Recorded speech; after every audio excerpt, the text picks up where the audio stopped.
I'm Stacie Zinn Roberts, and I'm the host of Live Your Passion.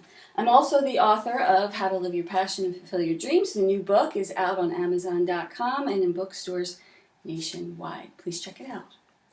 Well, this is part 2 of our conversation about house concerts. Oh, it's so fun! And we've got 2 really amazing people who are going to teach us so much about this new trend in the music industry.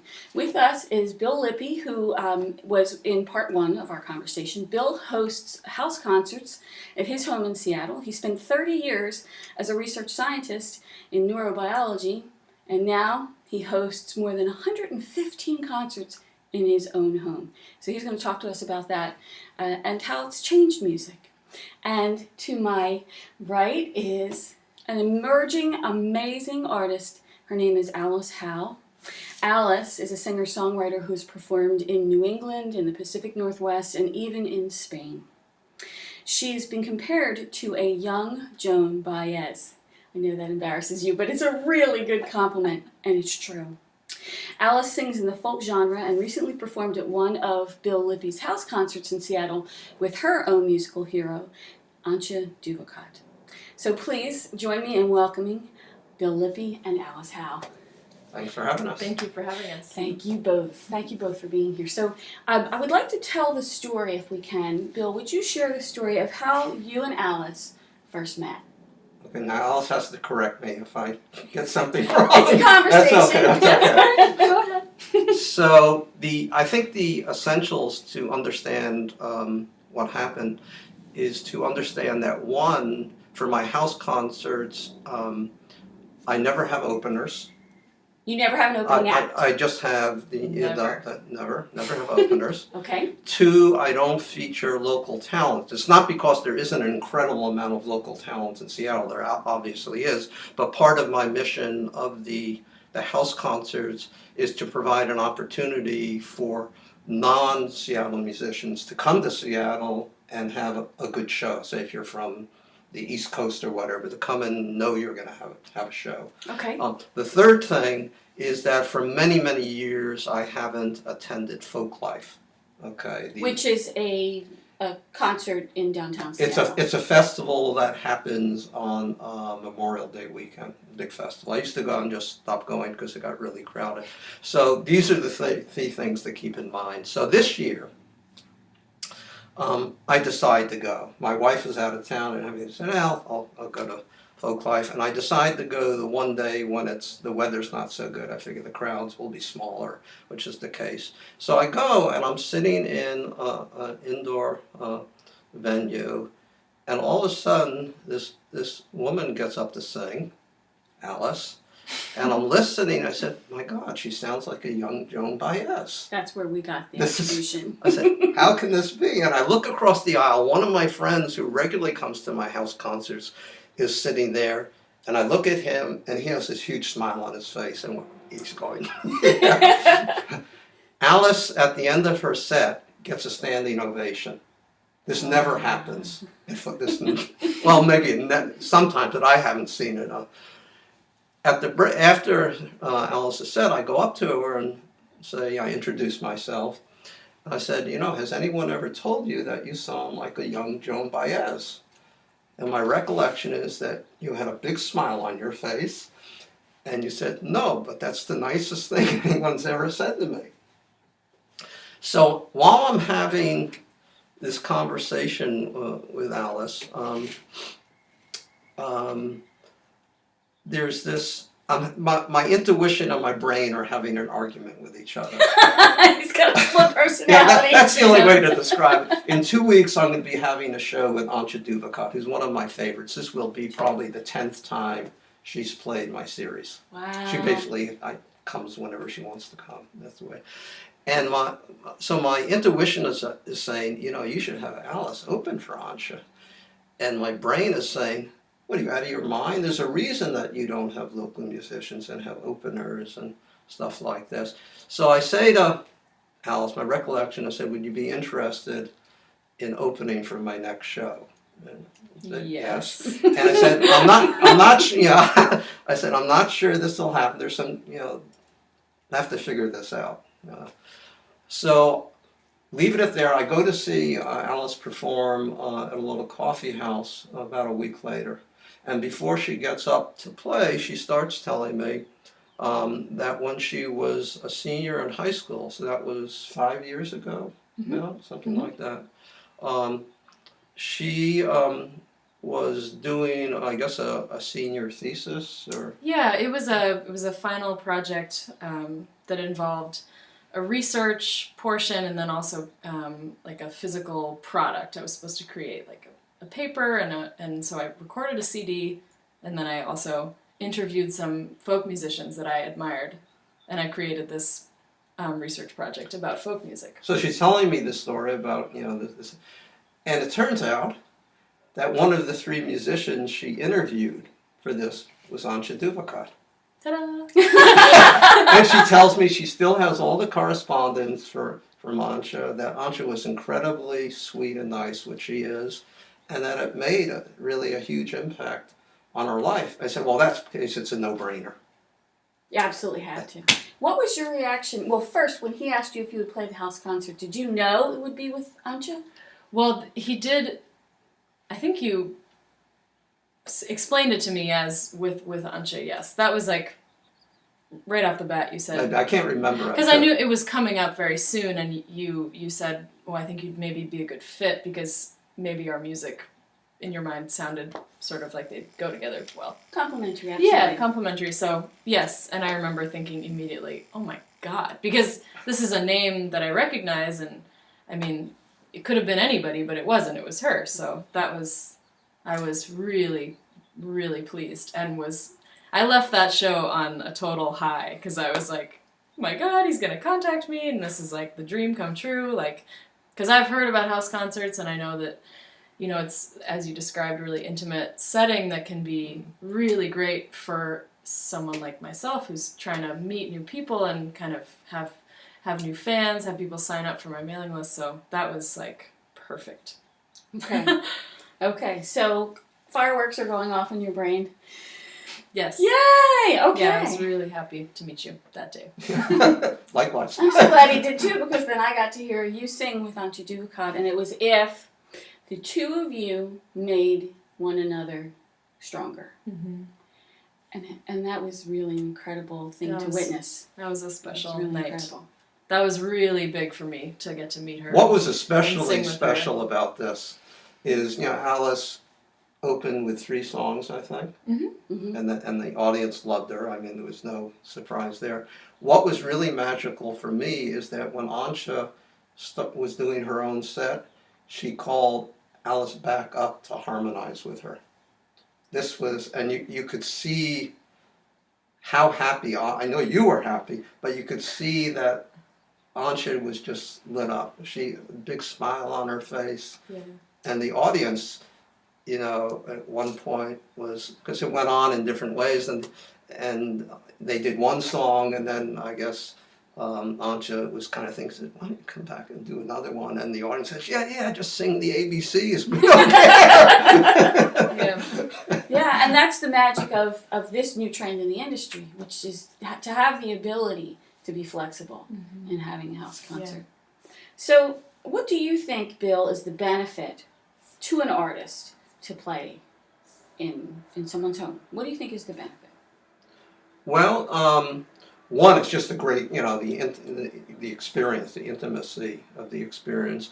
You're building a fan base. Mm-hmm. I think you got a substantial number of people on your mail list. Mm-hmm. I mean, maybe more so than I don't know. Mm-hmm. You've ever gotten. And you're doing, again, well, financially. But I think it's really the connection you're making with the audience. Because, if Alice comes back and plays again and I send out my usual announcement, these people who are there, they're going to come back and they're going to bring their friends. Right. Say, this woman is great. You don't want to miss her. And that's, Yeah. And how was the experience for you as we say an emerging artist? You're very young. You're 24? 23. She's 23.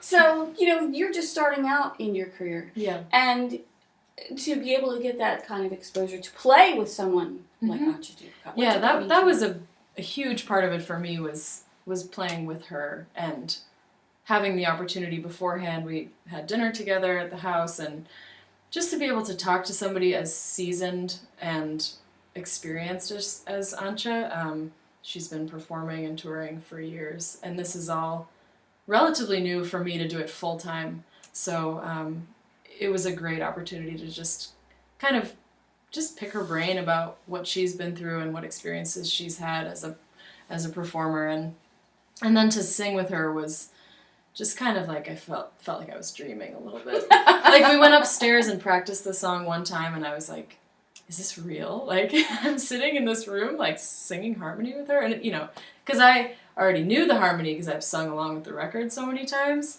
So it was just sort of this amazing like meeting of worlds for me. That was really cool.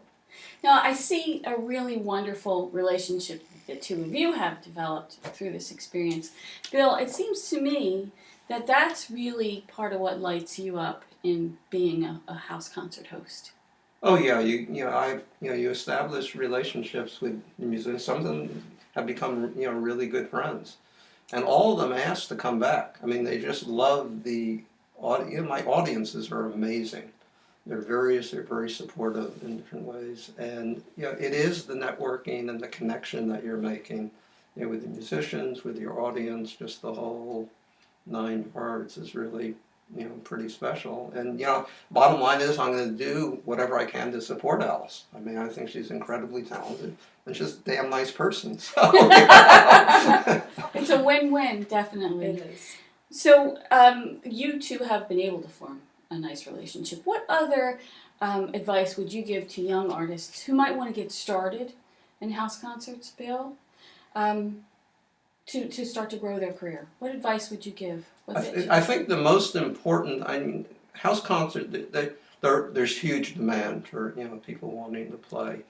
I think the most important thing, and I think all house concert presenters will agree with this, is the communication with the host. In my case, if a host reaches out to you to do a house concert, you're reaching out, just be right on there, right back to them. Mm-hmm. Okay, don't wait a week to get back to them or whatever, and be very straightforward about what your needs are and ask them what their needs are. The communication is really, really critical.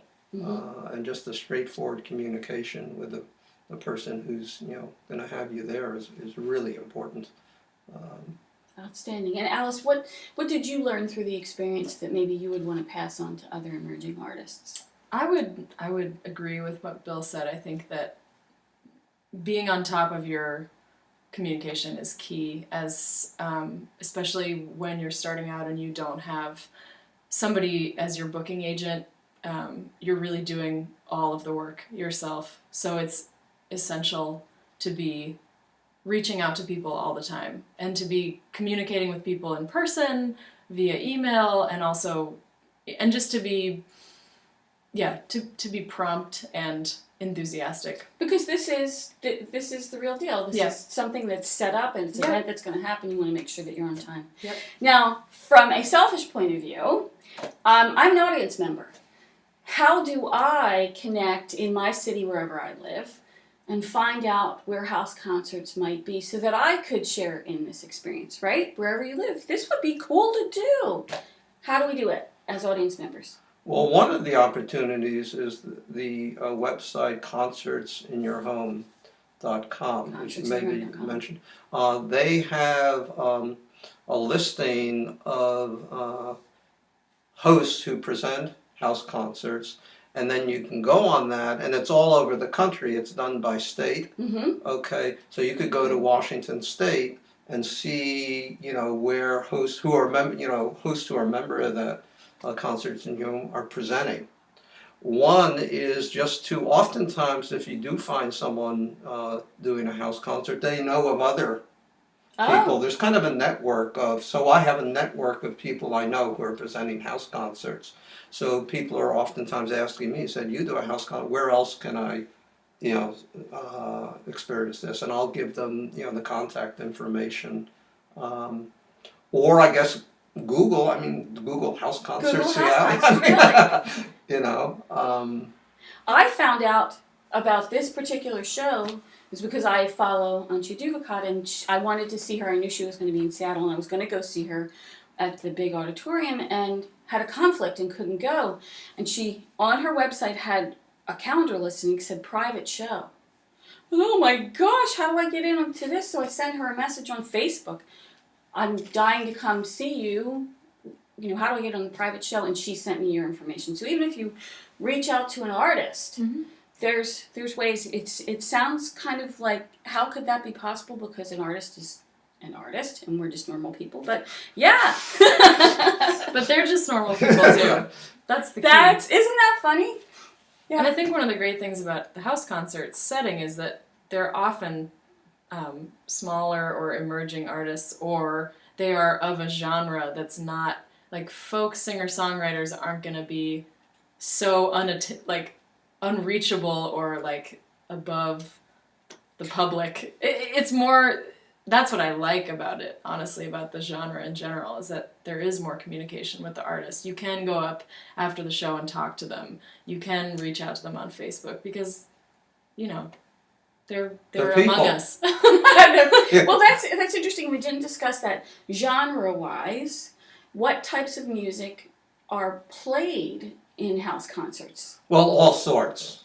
I mean, there's some people have concerts for classical music or jazz. I happen to feature what I would call, I mean, it's oftentimes difficult to put a name, but I would call it contemporary folk. I don't know how else to do it.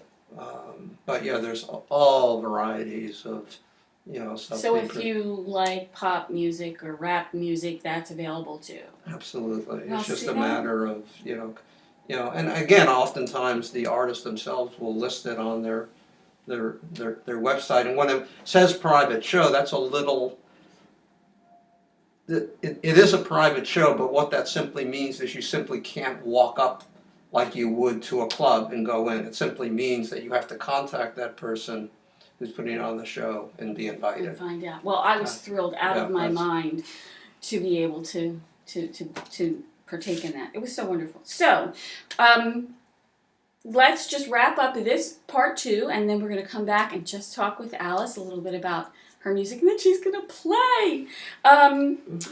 Bill, so before I let you go, best way to contact you? Email me at house.concerts@comcast.net. The dot is very important because if you just do house concerts at Comcast, you'll get another house concert presenter in Minnesota or somewhere. Which is fine, but it's Yeah, not which is Bill. fine, but not. And he only emailed me and said, oh, okay, I got another one of these. Okay, house.concerts@comcast.net. We'll put it up on the screen. It'll also be listed on liveyourpassiontv.com. I want to thank you, Bill, and you, Alice, for being here today, sharing your information. And I also want to remind you that How to Live Your Passion and Fulfill Your Dreams is available on Amazon.com. We talk to, actually, Auntie Dubicott is interviewed in this book about her journey, so it's all good. I'm Stacie Zinn Roberts. Thank you so much for joining me. We'll be right back with part 3. Thank you. Bye.